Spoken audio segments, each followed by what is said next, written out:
China को independence मेरे ख्याल से रफली at the same time as India मिला था, रफली वर्ल्ड वॉर 2 के बाद मिला था।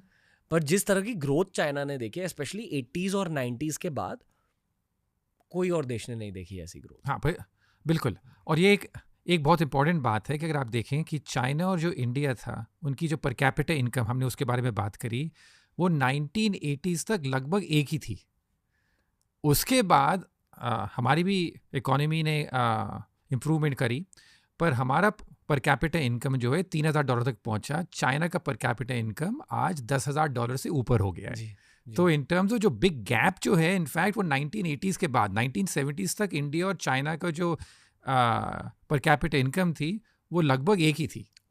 नैरेटिव ये, और ये ऑडियंस को भी अब पता है क्योंकि इतने सारे पॉडकास्ट बना दिए, हाँ, कि चाइना ने मैन्युफैक्चरिंग पर बहुत ज़्यादा फोकस किया था। हाँ, और ये उस 1980s के चेंज की वजह से हुआ था। बिल्कुल।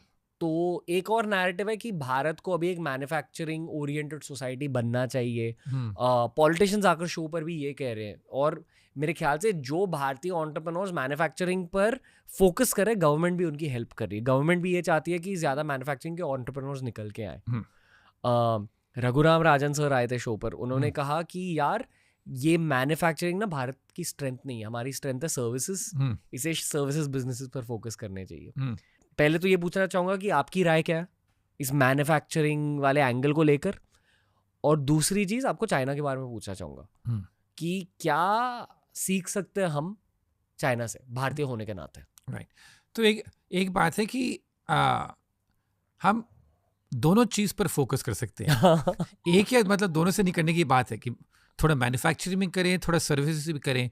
और मैन्युफैक्चरिंग में मुझे सबसे ताज्जुब बात ये रही है कि अगर आप इंडिया में देखें आज, तो इंडिया में आज कोई 200 बिलियनर हैं।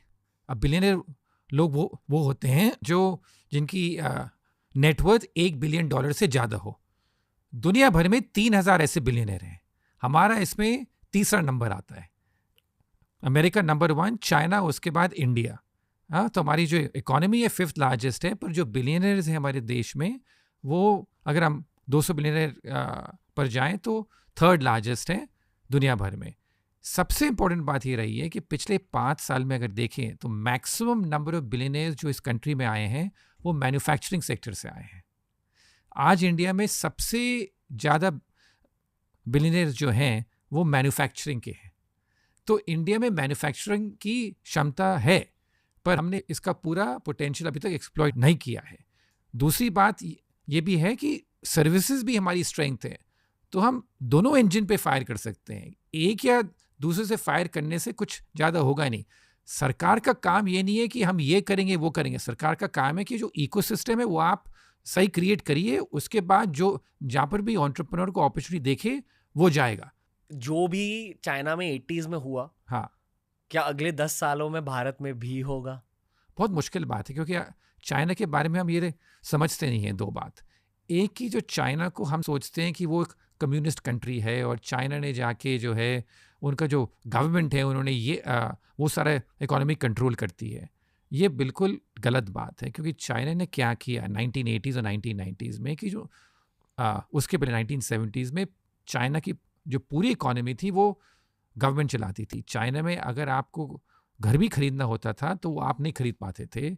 जो प्रॉपर्टी राइट्स कहलाते हैं वो सरकार के पास होती थी, इंडिविजुअल के पास कोई प्रॉपर्टी राइट भी नहीं होती थी। तो वो सब चेंज हुआ चाइना में। तो चाइना की सक्सेस स्टोरी रही कि सरकार ने उधर अपना जो बहुत कंट्रोल करती थी, धीरे धीरे चाइना ने उसको कम किया और चाइना ने प्राइवेट एंटरप्रेन्योर्स को बहुत ढील दी और ये प्रोसेस जारी रहा सालों तक। अभी एक चाइना में जब से जी जिनपिंग जो उनके लीडर हैं वो इस प्रोसेस को रिवर्स कर रहे हैं और उसके बारे में हम बात करेंगे कि क्यों कर रहे हैं। पर जब तक वो पार में आए थे, चाइना ने उनका जो प्राइवेट सेक्टर था उसको बहुत ढील दी और उसके वजह से वहाँ पर ग्रोथ रेट बहुत हाई रही। पर चाइना ने 2 चीज़ करी जो इंडिया कभी नहीं कर पाएगा। एक तो कि 1990s में चाइना ने 10 करोड़ लोग जो काम करते थे सरकार के कंपनीज में, पब्लिक सेक्टर कंपनी जो कहलाते हैं, उन्होंने उनको फायर करा। 10 करोड़ लोगों को फायर किया एक साथ? एक साथ नहीं, कोई 1990s में पूरे डेकेड में।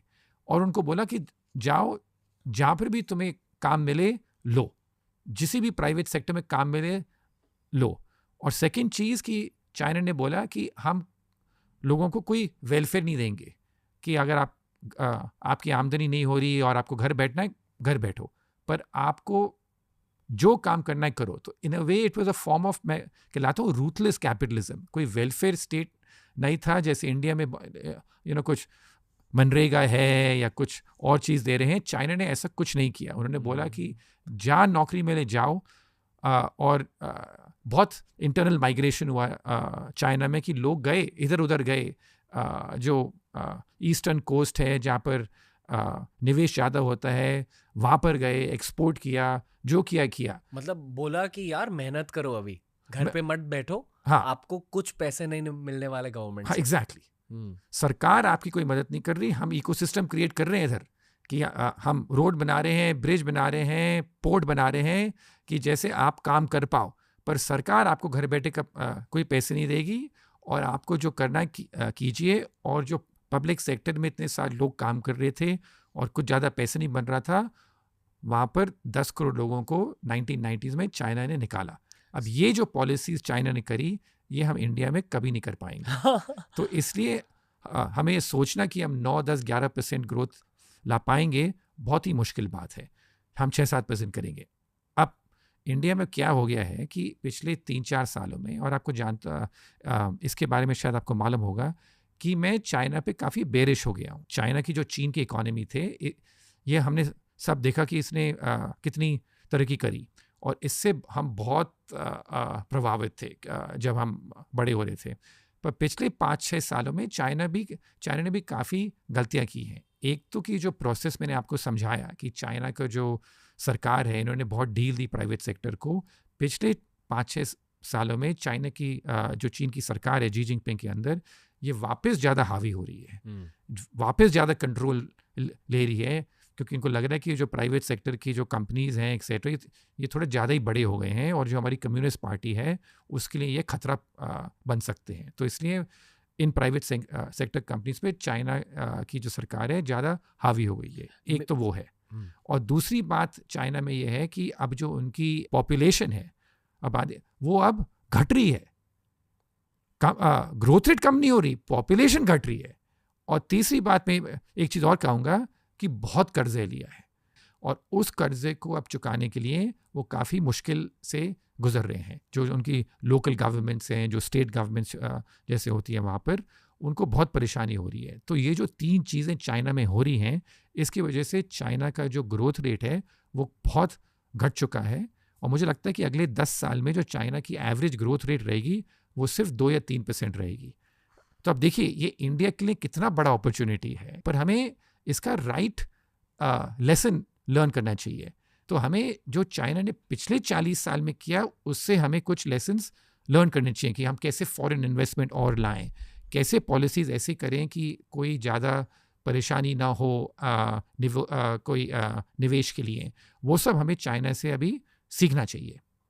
विराट कोहली प्रॉब्लम, कि इतने सेंचुरी स्कोर कर लिए कि अब प्रेशर फील होता है आगे सेंचुरी स्कोर करने की, और एजिंग भी हो गई, एजिंग भी हो रही है। एग्जैक्टली। ओके।